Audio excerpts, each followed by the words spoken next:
السلام علیکم ورحمۃ اللہ وبرکاتہ۔ الحمد للہ رب العالمین والعاقبۃ للمتقین والصلاۃ والسلام علی نبینا محمد وعلی آلہ وصحبہ اجمعین، اما بعد۔ رب اشرح لی صدری ویسر لی امری واحلل عقدۃ من لسانی یفقہوا قولی۔ معزز خواتین اسلام، اس سے پہلے درس میں آپ کے سامنے بتایا گیا تھا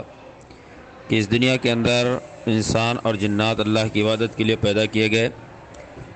اور عبادتوں کی بنیاد توحید ہے۔ اگر توحید ہمارے اندر نہیں ہے تو ہماری عبادتوں کا کوئی فائدہ نہیں ہے۔ آج کے درس میں انشاءاللہ ہم گفتگو کریں گے کہ توحید کی فضیلت کیا ہے اور گناہوں کو مٹانے میں توحید کے اثرات کیا ہیں۔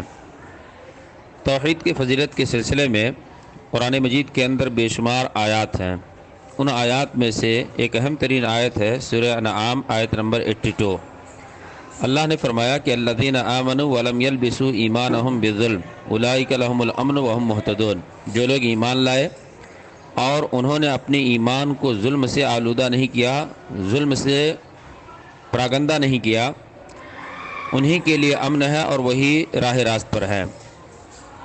اس آیت مبارکہ کے اندر اللہ تعالیٰ نے کئی باتیں بیان فرمائی۔ ایک بات تو یہ معلوم ہوئی کہ ایمان لانے کے باوجود بھی کچھ لوگ شرک کرتے ہیں۔ دوسری بات یہ معلوم ہوئی کہ ایمان لانے کے بعد اپنے ایمان کے ساتھ شرک کو نہیں ملایا تو اللہ تعالیٰ ان کے لیے بشارت دیتے ہوئے کہتے ہیں انہی کے لیے امن ہے، سکون ہے، دنیا اور آخرت دونوں جگہ سکون ہے، اور یہ سکون وہ دولت ہے جس کی تلاش میں ہر انسان ہمیشہ رہتا ہے۔ تو اللہ نے فرمایا کہ توحید کی بنیاد پہ امن ہے، اور جو لوگ ایمان کے ساتھ توحید کو نہیں ملائے وہی لوگ ہدایت یافتہ ہیں۔ تو اس سے یہ بات ثابت ہوتی ہے کہ جن کے اندر توحید ہے، جو شرک سے محفوظ ہیں، وہی اللہ تعالیٰ کے فرمان کے مطابق ہدایت کے راستے پہ ہیں، اور ساتھ ہی ساتھ انہی لوگوں کو اللہ تعالیٰ دنیا کے اندر اور مرنے کے بعد امن نصیب فرمائے گا۔ توحید کی فضیلت کے حوالے سے ایک دوسری حدیث ہے جسے امام بخاری رحمۃ اللہ علیہ نے اپنی کتاب صحیح بخاری کے اندر بیان کیا۔ حدیث کے راوی عبادہ ابن صامت رضی اللہ تعالیٰ عنہ کہتے ہیں کہ رسول اللہ صلی اللہ علیہ وسلم نے ارشاد فرمایا کہ جس نے اس بات کی گواہی دی کہ اللہ کے علاوہ کوئی معبود برحق نہیں ہے، اللہ کا کوئی شریک نہیں ہے، محمد صلی اللہ علیہ وسلم اللہ کے بندے اور اس کے رسول ہے، جنت حق ہے، جہنم حق ہے، تو اللہ کے نبی صلی اللہ علیہ وسلم فرماتے ہیں کہ ادخلہ اللہ الجنت علی ما کان من العمل، تو اس کا عمل کچھ بھی ہو اللہ تعالیٰ اسے جنت کے اندر داخل کرے گا۔ اس حدیث سے بھی معلوم ہوتی ہے کہ توحید اگر پختہ ہے تو انسان دنیا کے اندر گناہ کچھ بھی کر لیتا ہے اسے ایک نہ ایک دن جنت کے اندر داخلہ ملے گا، لیکن اگر توحید نہیں ہے تو ایسی صورت میں ہمیشہ جہنم کے اندر اسے رہنا پڑے گا۔ دو باتیں ہمیں ذہن کے اندر رکھنا چاہیے کہ ایک انسان موحد ہے، توحید کے اوپر ہے اور نیک عمل کرتا ہے تو اول وہلہ میں وہ جنت کے اندر داخل ہوگا۔ دوسرا ہے کہ موحد ہے، توحید ہے، لیکن گناہ بھی کر رہے ہیں تو گناہوں کی سزا پانے کے لیے اللہ تعالیٰ ایک لمحے کے لیے جہنم میں ڈالے گا، اس کے بعد گناہوں کی سزا دینے کے بعد جنت کے اندر انہیں داخلہ نصیب فرمائے گا۔ تیسری صورت ہے کہ انسان کا عقیدہ توحید کمزور ہو اور اس کے بعد وہ نیکی کرے یا گناہ کرے تو عقیدہ نہ ہونے کی بنیاد پہ انہیں ہمیشہ جہنم کے اندر رہنا پڑے گا۔ تو اس لیے ہمیں اور آپ کو اپنے آپ کو پہلے زمرے کے اندر شامل کرنا ہے کہ عقیدہ بھی ہمارا مستحکم ہو اور نیک عمل کریں۔ خدا نخواستہ اگر ہم سے غلطی بھی ہوتی ہے، گناہ بھی ہوتے ہیں، تو بھی ہمیں جنت یقینی ہے کہ جنت ملے گی، ڈائریکٹ جنت ملے، اللہ تعالیٰ ہمارے گناہوں کو معاف کر کے داخل کر دے، یا گناہوں کی سزا جہنم میں دینے کے لیے ڈال دے لیکن اس کے بعد اللہ تعالیٰ جنت کے اندر داخل کرے گا۔ اس کو اللہ کے نبی صلی اللہ علیہ وسلم نے ایک حدیث کے اندر واضح طور پہ کہا کہ فَإِنَّ اللَّهَ حَرَّمَ عَلَى النَّارِ مَنْ قَالَ لَا إِلَهَ إِلَّا اللَّهُ يَبْتَغِي بِذَلِكَ وَجْهَ اللَّهِ۔ بخاری کی حدیث ہے کہ اللہ تعالیٰ ہر اس شخص کے اوپر جہنم کی آگ کو حرام کر دیتا ہے جو یہ کہے کہ اللہ کے علاوہ کوئی معبود برحق نہیں ہے، اور خلوص دل سے کہے، اللہ کی رضا کے لیے کہے، ایسا نہ ہو کہ منافقوں کی طرح سے زبانی طور پہ کہہ دے۔ تو اس روایت سے بھی یہ بات ثابت ہوتی ہے کہ موحد آدمی جہنم کے اندر ہمیشہ نہیں رہے گا۔ تو یہ توحید کی فضیلت ہے، اور ایک روایت کے اندر توحید کی فضیلت کے سلسلے میں پیارے نبی صلی اللہ علیہ وسلم نے ارشاد فرمایا، بڑی اہم حدیث ہے۔ حدیث کے راوی حضرت ابو سعید خدری رضی اللہ تعالیٰ عنہ کہتے ہیں کہ رسول اللہ صلی اللہ علیہ وسلم نے ارشاد فرمایا کہ حضرت موسیٰ علیہ السلام اللہ کے پیغمبروں میں سے ایک پیغمبر ہیں۔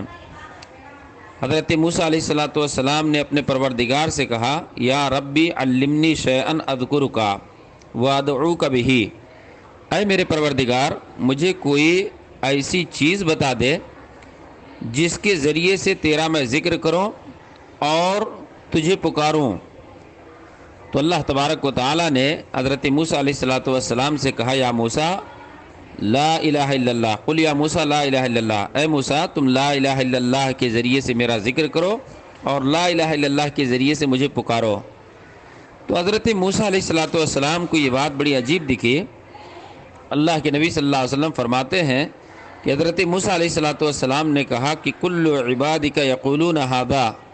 اے اللہ یہ ایک ایسا کلمہ ہے،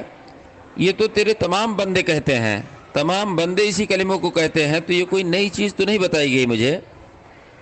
تو اللہ کے نبی صلی اللہ علیہ وسلم فرماتے ہیں اللہ تبارک و تعالیٰ نے اس کی اہمیت بتایا اور کہا، یا موسیٰ، اے موسیٰ لو ان السماوات السبع وعامرهن غیری والارضین السبع فی کفۃ، کہ اگر ساتوں آسمان اور ساتوں آسمان کے اندر جو رہنے والے لوگ ہیں میرے علاوہ، اور اسی طرح سے ساتوں زمین ترازو کے ایک پرڑے میں رکھ دیا جائیں، ولا الہ الا اللہ فی کفۃ، اور لا الہ الا اللہ کو ترازو کے دوسرے پرڑے میں رکھ دیا جائے، مالت بہن لا الہ الا اللہ، تو لا الہ الا اللہ کا پڑھنا بھاری ہوگا۔ یہ روایت امام حاکم نے اپنی کتاب مستدرک کے اندر ذکر کیا ہے۔ آپ اس روایت کے اندر دیکھیں لا الہ الا اللہ کہنے کی فضیلت کیا ہے۔ لا الہ الا اللہ یہی کلمہ توحید ہے، اس کلمے کو کہنے کی فضیلت کیا ہے؟ پیارے نبی صلی اللہ علیہ وسلم نے فرمایا کہ اللہ تعالیٰ خود کہتا ہے کہ ساتوں آسمان اور اللہ کو چھوڑ کر جو لوگ بھی ساتوں آسمان میں رہتے ہیں، ساتوں آسمان میں فرشتے رہتے ہیں، فرشتوں کی تعداد کیا ہے اللہ رب العالمین ہی بہتر جانتا ہے، لیکن ایک دوسری روایت سے یہ بات ثابت ہے کہ خانہ کعبہ کی سدھائی پہ آسمان میں ایک مسجد ہے جس کا نام بیت معمور ہے، 70,000 فرشتے ایک بار وہاں پہ عبادت کرتے ہیں، اور جس فرشتے کو ایک مرتبہ عبادت کرنے کا موقع مل گیا، اتنی بڑی تعداد ہے فرشتوں کی کہ دوبارہ انہیں قیامت تک اس بیت معمور کے اندر عبادت کا موقع نہیں ملتا۔ آپ اندازہ کر سکتے ہیں کہ کتنی بڑی تعداد فرشتوں کی ہے۔ تو ساتوں آسمان اور ساتوں آسمان کے اندر رہنے والے لوگ اور اسی طرح سے ساتوں زمین کو ترازو کے ایک پرڑے میں رکھ دیا جائے اور لا الہ الا اللہ کو ترازو کے دوسرے پرڑے میں رکھ دیا جائے، تو لا الہ الا اللہ کا کلمہ وزندار ثابت ہوگا اور وہ ساری چیزیں اس کے مقابلے میں ہلکی ثابت ہوں گی۔ یہ کلمہ توحید کی فضیلت ہے۔ اور اگر انسان کلمہ توحید اختیار کر لے یا توحید اس کے اندر مستحکم اور مضبوط ہو جائے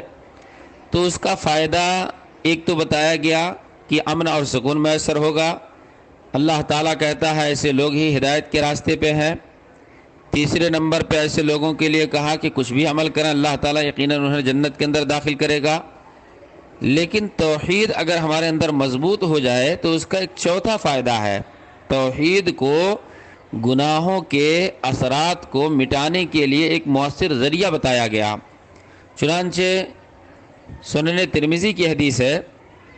اللہ کے رسول صلی اللہ علیہ وسلم نے ارشاد فرمایا کہ اللہ تعالیٰ کہتا ہے، یہ حدیث قدسی ہے۔ حدیث قدسی کا مطلب ہوتا ہے کہ مراد اللہ تعالیٰ کی ہوتی ہے،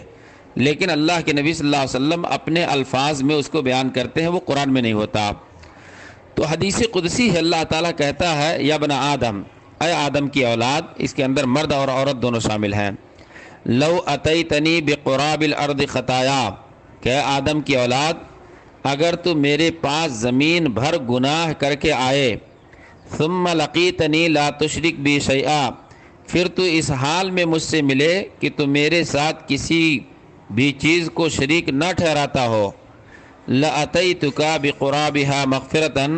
تو میں اسی کی مقدار مغفرت و بخشش لے کر تیرے پاس آؤں گا۔ یہ روایت بتاتی ہے کہ انسان اگر توحید کے اوپر رہا، شرک سے محفوظ رہا، شرک کی تمام قسموں سے محفوظ رہا، تو اگر وہ بشری تقاضے کی بنیاد پہ گناہ بھی کیا ہے تو جتنا گناہ وہ لے کر کے اللہ رب العالمین کی بارگاہ میں جائے گا، اللہ تعالیٰ اسی کے بقدر مغفرت لے کر کے آئے گا، اس کو معاف کر دے گا۔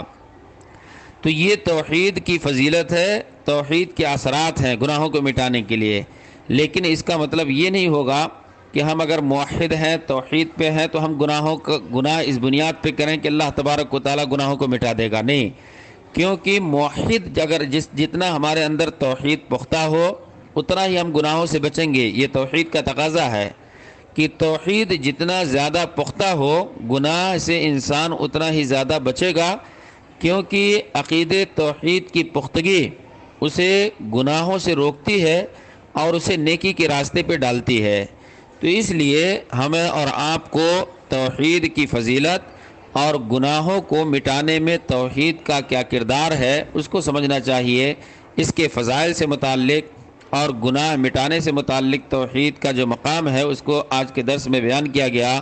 امید ہے کہ پوری باتیں واضح ہو گئی ہوں گی، لہذا ہمیں اور آپ کو توحید کی فضیلت کو بھی سمجھنا ہے، اور انسان بشری تقاضے کی بنیاد پہ جو گناہ کرتا ہے یا کر لیتا ہے یا شیطان اس سے کرا دیتا ہے، ان گناہوں کے مٹانے میں توحید کا کتنا کردار ہے اس کو آپ کے سامنے واضح کیا گیا۔